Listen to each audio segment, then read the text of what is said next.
Alright, so no clips of the month this month just because I was super busy giving my PC a complete rehaul. So essentially the case that I had, the Corsair 1000D Obsidian, they came out with a newer version of it, the Corsair 9000D. You were able to buy casters separately mounted to the bottom of it, and it also replaced a bunch of the tempered glass with mesh for more airflow. So I bought into it because I really wanted caster wheels, and really happy I did. So a lot of things happened when I was building my PC or rebuilding it.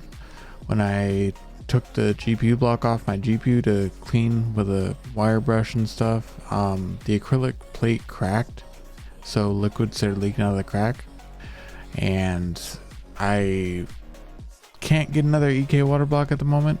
I don't plan to either because EK has just been going downhill for so long, and so I went this Heatkiller block by Watercool, and it performs really fucking good. I'm absolutely amazed by its performance. I decided to get rid of all the EK stuff because when I put my old radiators into this new case and tightened the fittings and whatnot, it started leaking from one of the corners of the radiator. So I was like, okay, well, it's time. My radiators are leaking. So I got some Corsair radiators, and I actually kind of planned everything out and drew it up because I wasn't sure how I wanted to run everything. But I decided to do the 2480 rads on the top with intake fans. They pull in cold air, and they pull in cold air through the radiators and go down into the case, so the top is an intake. I've also the three 140 fans that I have. 140 fans are a lot better at moving air because they're bigger, and these three aren't blocked by radiators, so they just flow cold air into the case from the very front of it. And then I have two 120s in the back just for exhausting heat, so I do still have positive pressure at least. Yeah, I had to replace the radiator because it was leaking, the water block because it was cracked, and the reservoir just because I might as well get rid of all the EK stuff. So then I bent new tubing, and because I ordered a bunch of extra, I was able to get it perfect. I'm really happy with how the tubing turned out. I do want to talk about this sensor. This is the High Flow Next from Aqua Computer. It basically measures the conductivity of your coolant, which can tell you when it's degrading. So it displays this water quality sensor, which basically just measures the conductivity. If the conductivity increases, it's more conductive, which means the biocides and growth inhibitors and all that are wearing off, because that's what fluid does. So usually it's regularly replaced every year just to refresh those biocides and rust inhibitors. So really cool.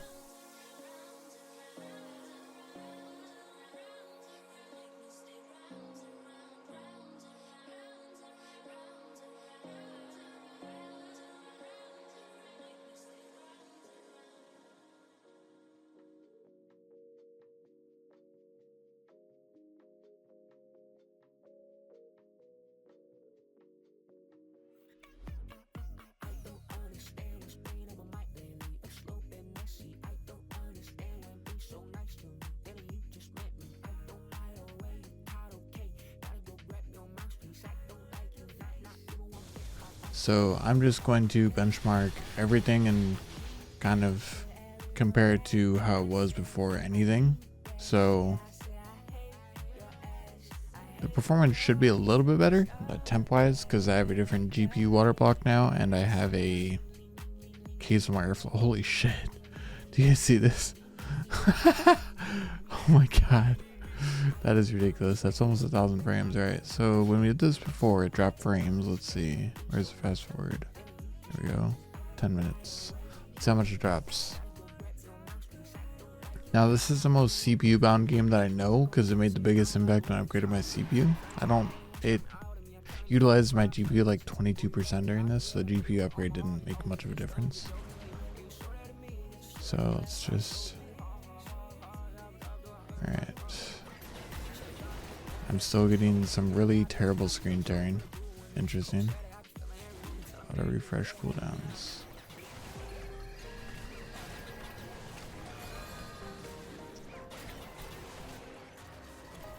It's not a bad frame rate, to be honest.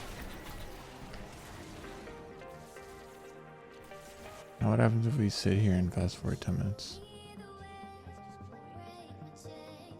Yeah, so our frame rate is pretty fucking good. Normally I'd lock the frame rate, but because I'm doing the benchmarking, I have the frame rate unlocked. So yeah, there's League of Legends. Okay, I think that was it. I don't know. Hand over the laser. Alright.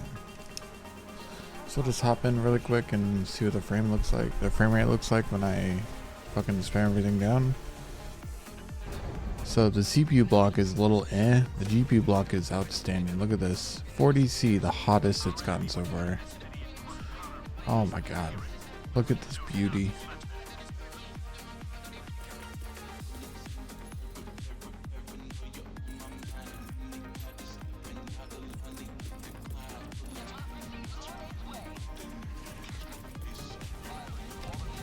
Alright, enjoy the frame rate. The cinema.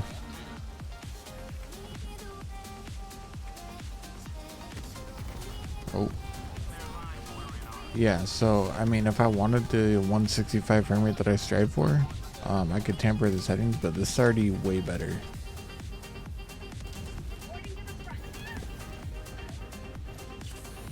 Look at this. This is outstanding. Sublime. I guess I killed the bug. I didn't even realize.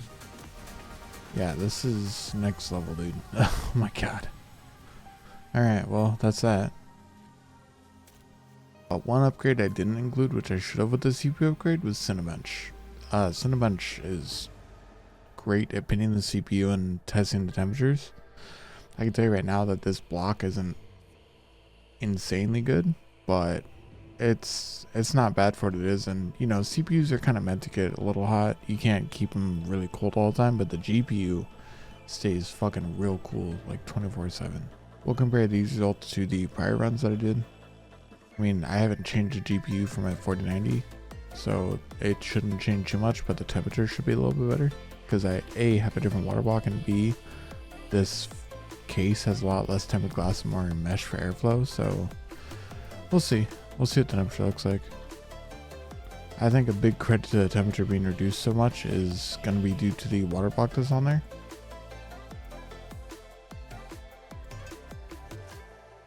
Let's see. Does it show temperature at all? GPU temperature, dark blue. There we go.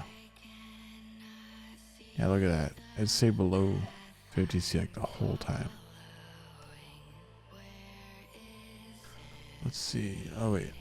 Am I able to compare that to my previous run? I don't think so. Anyways, alright, this is one that I did want to record. This is Cinebench R23. I've only ever done the multi-core test because the single core test is really bad. Yeah, so we're at 86C right now with 109% utilization because it does overclock. So let's see. It's not bad. We'll see if it finishes strong in the last 10 seconds. Let's see. I think the test completes after it runs for 10 minutes, which gives it a chance to get heat soaked really. So it finishes up this run and then it's done, I believe. Let's double check. Yeah, okay. So we got 2869 and the temperature isn't too bad. 87 max. I think 95 is when it starts thermal throttling, so as long as we don't reach that, and if we're not going to reach it entirely capped out at utilization, then we're not going to reach it at all, really. Alright, so we'll do Monster Hunter Wilds this time with a frame pattern enabled because I didn't enable it last time.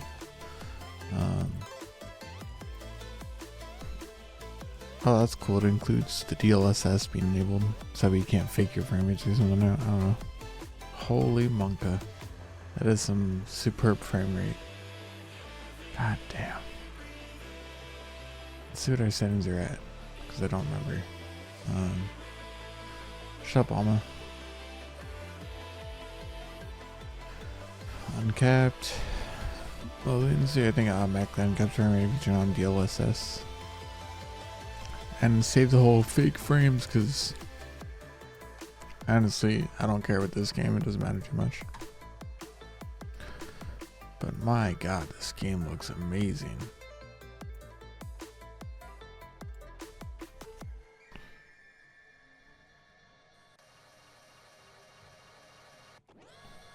Alright, well, that's going to be a very short benchmark because I don't want to go and hunt a monster. Oh yeah, but she's fucking maxed out, alright.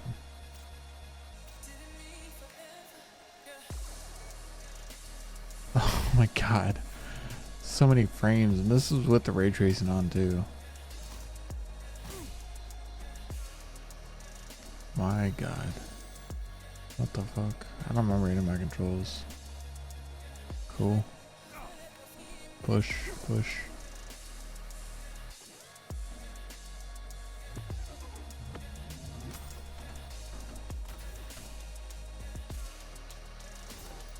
Just right now with a pistol, a sword in my fists. Oh, and a knife. Okay.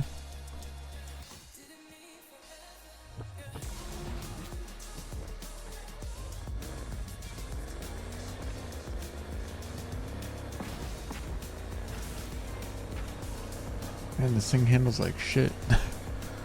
Oh, this is crazy. I am curious though, because we're getting like about 100 frames. Let's see what it looks like if I turn on frame gen.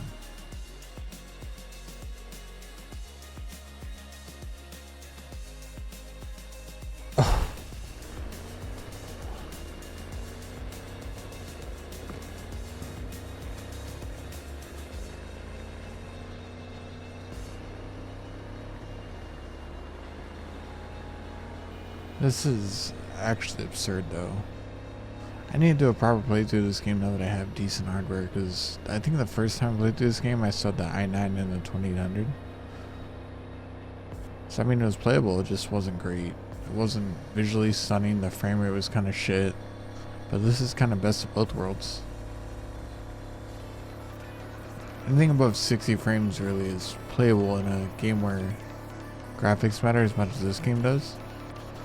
Like, just look at this. This is amazing. God damn. Golly.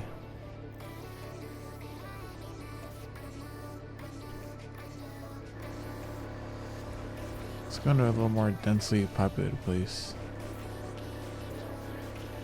Kind of push our CPU a little bit. So we're at 63% utilization on our CPU.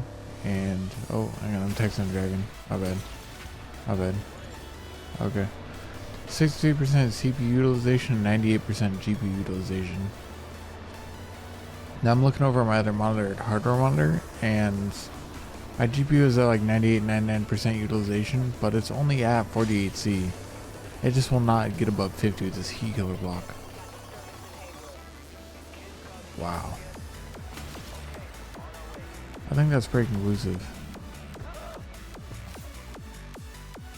Punch, punch, punch, punch, punch, punch. Punch. Shoot. Shoot. Sword time. Or knife time. Sword time. Sandevi Stan. Alright, so I finally got it done rendering the other shaders that it said it needed to render, so we're gonna do a performance test, and I'm gonna do this just so I can have temps up. Actually, alright, let's see. Alright, let's see what our score is. 1% low of 166.